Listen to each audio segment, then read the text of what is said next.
Assalamu alaikum dear students. I hope so you will be fine. Welcome to Education for All.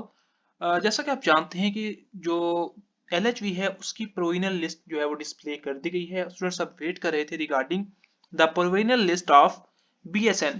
तो उस हवाले से आज की वीडियो में हम लोग बात करेंगे कि क्या BSN की जो है प्रोविजनल लिस्ट जो है वो लगा दी गई है या नहीं लगाई गई, और जिन स्टूडेंट्स का एरर है, इश्यूज है, अनपेड फीस है, उन्होंने क्या करना है, और BSN जो मॉर्निंग की शिफ्ट है उसके अंदर कितने स्टूडेंट्स हैं, BSN इवनिंग की शिफ्ट है उसके अंदर कितने स्टूडेंट्स का नाम है।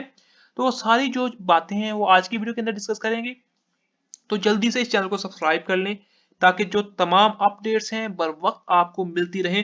तो चलिए हम लोग चलते हैं यूएचएस की ऑफिशियल वेबसाइट के ऊपर। जो ऑफिशियल वेबसाइट है यूएचएस की वो आपके सामने ओपन है, और इसके ऊपर जो है वो इंपॉर्टेंट नोटिफिकेशन आप देख सकते हैं।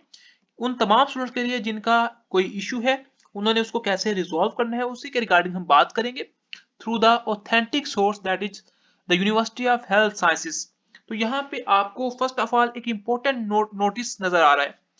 The provisional order of merit has been issued for the information of the candidate. कि जो प्रोविजनल लिस्ट है BSN इवनिंग की हो या मॉर्निंग की, वो डिस्प्ले कर दी गई है। The list is purely provisional and remains liable to correction, revision, or amendment in the event of any bona fide error, omission, lapse, mistake, fraud, or mispresentation detected at any stage or brought to the notice of the university. तो ये जो list है ये liable to correction है, इसके अंदर revision हो सकती है। जिन स्टूडेंट्स के इसके अंदर जो है वो इश्यूज नजर आ रहे हैं अपनी अपने नाम के अंदर, जैसे regarding the unpaid fee challan, regarding the submission or the provision of SSC certificate, HSCC certificate या domicile, तो उसके अंदर करेक्शन कर सकते हैं। Inclusion of a candidate's name in this provisional order of merit shall not by itself confer any right to admission if the candidate is subsequently found ineligible due to any error, mistake, fraud or mispresentation। अब इस list के अंदर, provisional list के अंदर नाम होने का कतई ये मतलब नहीं है कि किसी स्टूडेंट का जो एडमिशन है वो 100% सिक्योर है। No, it doesn't mean that. In case के बाद में जो डॉक्यूमेंट्स हैं स्टूडेंट्स के, वो बोगस नजर आते हैं, जाली नजर आते हैं, या स्टूडेंट ने जो है वो रॉन्ग इन्फॉर्मेशन जो है वो प्रोवाइड की है, इन दैट केस जो उसका एडमिशन है वो कैंसिल कर दिया जाएगा। मोर ओवर, ये एक प्रोविजनल लिस्ट है, इसके अंदर नाम आने का कतई मतलब नहीं है कि उसका एडमिशन सिक्योर है। इसके बाद जो है फाइनल ऑर्डर की जो लिस्ट है वो डिस्प्ले की जाएगी। एंड सेकेंडली मेरिट, उसके बाद जो है वो मेरिट लिस्ट डिस्प्ले की जाएगी। And in case merit list के अंदर नाम आता है देन उसका एडमिशन सिक्योर होगा। एंड मोर ओवर, अगर उसके डॉक्यूमेंट जो है वो बोगस है, मिसप्रेजेंटेशन है, फ्रॉड है, एरर है, तो फिर जब वेरिफिकेशन का मरहला होता है उसके अंदर उसके जो एडमिशन है वो कैंसिल कर दिया जाएगा। और ये जो प्रोसेस है वो किसी भी स्टेज के अंदर किया जा सकता है इन केस के जो स्टूडेंट्स के डॉक्यूमेंट्स अगर बोगस होते हैं तो, या जो अप्लाई प्रोसेस है उसने सही तरीके से नहीं किया या गलत इंफॉर्मेशन प्रोवाइड की है। Candidates must carefully review the remarks column and provide the required information or documents by the stipulated deadline. अब स्टूडेंट ने लिस्ट के अंदर जाना है, रिमार्क्स सेक्शन के अंदर, कमेंट सेक्शन के अंदर, और वहां पे रिमार्क्स देखने हैं। And in case it is provisionally verified then it's okay. लेकिन अगर रिमार्क्स है regarding the provision of some certificates or something else, then you are liable to provide such things in order to secure your admission। तो अगर आप चाहते हैं कि आपका एडमिशन जो है वो सिक्योर हो तो आपने वो तमाम इंफॉर्मेशन प्रोवाइड करनी है till the deadline. And what is the deadline? The deadline is Monday January 26, ठीक है, 26 जनवरी 5 PM तक आपने अपनी जो करेक्शन है करनी है। अदरवाइज जो आपका नाम है वो कैंसिल कर दिया जाएगा अगर आप जो करेक्शन नहीं करते। Candidates may submit an online representation at this link regarding any perceived error, omission, lapse, mistake, fraud, or mispresentation in the provisional list up to 5 PM। अगर स्टूडेंट्स को लगता है, कैंडिडेट्स को लगता है there is any error, omission, lapse, mistake या fraud और misrepresentation है इस लिस्ट के अंदर, तो वो अपनी जो कंप्लेन है उसे सबमिट कर सकते हैं at this link till 5 PM January 26। So next is no complaint application shall be entertained that is received after 5 PM. अगर डेडलाइन के बाद कोई एप्लीकेशन, कोई कंप्लेन रिसीव होती है, उसे एंटरटेन नहीं किया जाएगा. After incorporation of valid correction or amendments, the final order of merit shall be displayed as per the announced schedule. Amendment और correction के बाद जो final order है की लिस्ट है वो अपने टाइम पे एज पर स्केड्यूल या वो डिस्प्ले कर दी जाएगी. Mention of the candidates name in the provisional list for admission to public sector nursing college in Punjab is absolutely provisional. It shall in no way confer upon any candidate any right to claim admission in any college. ठीक है, अब ये जो list है ये absolutely provisional है. ठीक है, इसका कतन ये मतलब नहीं है कि आपका जो एडमिशन है वो सिक्योर हो गया है किसी इंस्टीट्यूट के अंदर, किसी कॉलेज के अंदर, जैसा कि मैंने आप लोगों के साथ ये बात पहले शेयर की है. अब हम चलते हैं उन तमाम स्टूडेंट्स के बारे में जिनका नाम जो है वो अनपेड फीस की लिस्ट में शामिल है. अब उन्होंने क्या करना है जी.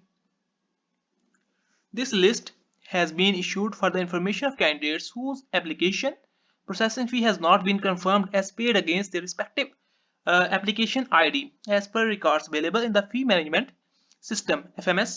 तो स्टूडेंट्स की जो लिस्ट है वो डिस्प्ले कर दी गई है उन तमाम स्टूडेंट्स की जिन्होंने अपनी फी सबमिट नहीं करवाई या जिनका रिकॉर्ड मौजूद नहीं है, तो वो अपना नाम जो है वो उस लिस्ट के अंदर देख सकते हैं.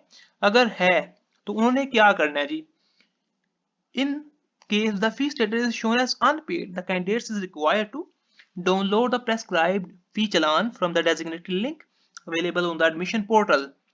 In case उसका नाम जो है वो unpaid की लिस्ट में शामिल है कैंडिडेट का, उन्होंने करना ये है कि download the prescribed fee challan. तो फी चलान जो है वो इस लिंक पे जाके उन्होंने डाउनलोड करना है. Deposit the fee through the approved mode. ठीक है, अपनी जो फी है उसे सबमिट करवाना है अप्रूव्ड मूव से, यानी कि जो भी तरीके उन्होंने बताए थे during the notice of the admission. जो उन्होंने जो एक नोटिस, जो एक इश्तिहार दिया था, एडवर्टाइजमेंट दी थी एडमिशन के रिगार्डिंग, उसमें उन्होंने कुछ मोड्स बताए थे कि आपने इस बैंक के अंदर जो है वो अपनी फी सबमिट करवानी है, तो उसी मोड से आप लोगों ने सबमिट करवानी है. Upload the paid challan or fee deposit slip on the admission portal. फिर क्या करना है जी, जो एक तरीका कार है कि आपने जो अपनी फी है या चलान है उसे सबमिट करवाना है on the admission portal and email a clear scan copy of the paid challan to the official email address. और आपने जो क्लियर स्कैन कॉपी है फीस पेड चलान की उसे आपने ईमेल भी करना है, जो कि मेल दिया गया है of the admission cell for timely resolution of the complaint, ताकि बर वक्त जो है आपकी इश्यू जो है उसे दूर किया जा सके. Candidates are advised to ensure that the uploaded and emailed documents are liable, complete and correctly tagged with their application ID, failing which the complaint may not be entertained. Candidates के लिए जरूरी है कि वो इंश्योर करें जो upload documents हैं वो कंप्लीट हैं, लायबल हैं and correctly tagged with their application ID. साथ जो है वो एप्लीकेशन आईडी भी मेंशन करनी है.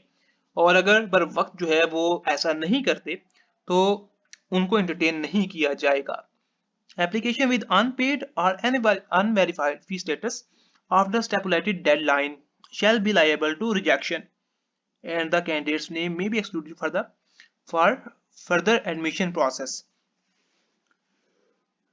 इन केस के स्टूडेंट्स का जो स्टेटस है वो अनवेरिफाइड रहता है, स्टूडेंट जो है वो एक्ट नहीं करते टाइमली, तो उनका जो नाम है वो कैंसिल कर दिया जाएगा. तो बर वक्त जो है वो अपनी फीस जमा करवाना जरूरी है. अब आपने करना क्या है, आपने नाम चेक करने के लिए आपने लिस्ट के ऊपर जाना है. BSN मॉर्निंग की अगर देखनी है तो सिंपली आप जो है वो उस लिस्ट के ऊपर गए और आपने क्या करना है जी, आपने अपना नाम सर्च कर लेना है. यहाँ से जाके ये सर्च बार आपके पास मौजूद है, सर्च बार में जाके आपने अपना नाम जो है वो सर्च करना है. और इन केस कि लेट्स सपोज कि आपका नाम जो है वो अली है, आपने सर्च किया, जितने भी इस नाम के जो स्टूडेंट्स हैं उनका नाम टॉप में आ जाएगा और फिर आपने जो है अपना नाम उसमें से देख लेना है और जो भी स्टेटस है आपने उसके अकॉर्डिंग एक्ट करना है. ठीक है, जिस तरीके से आप यहाँ पे देख सकते हैं कि जो फर्स्ट कैंडिडेट्स हैं उनका प्रोविजनली वेरीफाइड आ रहा है, और इस तरह फोर्थ नंबर पे जो कैंडिडेट्स हैं उनका जो आ रहा है जी subject to the provision of tested SSC certificate, कि उन्होंने एसएससी सर्टिफिकेट अपना प्रोवाइड करना है टेस्टेड, तो वो अपना एसएससी सर्टिफिकेट टाइमली प्रोवाइड करेंगे टिल 26 मंडे तक, जो है वो मंडे 5 PM तक जो है वो प्रोवाइड करेंगे। इन केस के वो प्रोवाइड नहीं करते या अगर फी के अंदर इशू है, वो फी सबमिट नहीं करवाते, देन जो फर्दर लिस्ट है उनके अंदर उनका नाम इंक्लूड नहीं किया जाएगा। जैसे मैंने यहाँ पे जो है ये देख रहा हूँ अभी लिस्ट, और मैंने यहाँ पे अली टाइप किया हुआ है, तो वो तमाम स्टूडेंट जिनका नाम अली से है, जैसे यहाँ पे अली अली मेंशन्ड है, तो उनका नाम जो है वो टॉप पे आ गया है। तो इस तरीके से आप जो है अपना जो नाम है उसे सर्च कर सकते हैं, और सिंपली आपका जो भी नाम है आपने इसमें सर्च करना है, और आपका जो नाम है वो टॉप पे आ जाएगा, और फिर आपने अपना जो स्टेटस है उसे चेक करना है। अभी जो है वो वेबसाइट भी थोड़ा स्लो वर्क कर रही है, और आई थिंक कि मेरा इंटरनेट भी थोड़ा सा स्लो है, तो आपने ये प्रोसेस है, आपने इसी प्रोसेस को जो है वो फॉलो करना है, और आप जो है वो बीएस मॉर्निंग की भी लिस्ट देख सकते हैं, बीएस इवनिंग की भी जो लिस्ट है उसे देख सकते हैं, और साथ जो है अनपेड जो फी चालान की जो लिस्ट है कि जिन स्टूडेंट्स ने अपनी फी पेड नहीं की, वो लिस्ट भी देख सकते हैं, और टाइमली एक्ट ऑन कर सकते हैं। Moreover, if you have any query, any question regarding that, you can comment in the comment section, as well as you can subscribe for further updates, ताकि आपको जो तमाम updates है वो timely मिल सके। And I hope you got it. So thank you so much for your presence. Allah Hafiz.